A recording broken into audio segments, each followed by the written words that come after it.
आदाब नाजरीन, Saiyaara news TV से मैं सैयद अफरोज। आइए नजर डालते हैं कुछ अहम खबरों पर। मजलिस इत्तेहादुल मुस्लिमीन का 65वां फाउंडेशन डे दारुस्सलाम में मुनक़िद किया गया। सदर मजलिस बैरिस्टर असदुद्दीन ओवैसी ने परचम लहराया।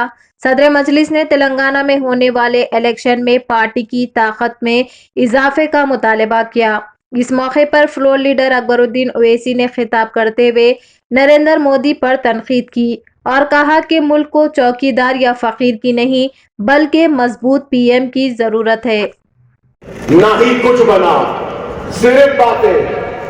कोई बेघर नहीं रहेगा 2022 तक। मिल गए 15 लाख आ जाएंगे, आ गए। ट्रिलियन इकॉनमी हो जाएगी, 30 ट्रिलियन 29 ट्रिलियन हो गई।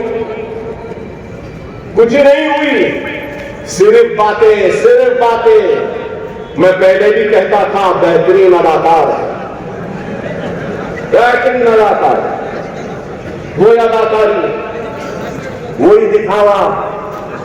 और क्या मिला मैं बताओ, मुझे बताओ क्या मिला। 10 बरस में खुशहाली मिली, 10 बरस में तरक्की मिली, 10 बरस में शौचालय मिले, 10 बरस में घर मिला, 10 बरस में गैस मिला। अरे कुछ भी नहीं मिला। कोविड में मरने वालों की लाशें गंगा में तैर रही थी जनाने के।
तो जैसा कि आपने देखा नाजरीन, क्या हो रहा है देश और दुनिया में। इसी तरह के लेटेस्ट न्यूज़ देखने के लिए हमारे चैनल को सब्सक्राइब करिए, लाइक करिए, शेयर करिए और हमें दीजिए इजाज़त।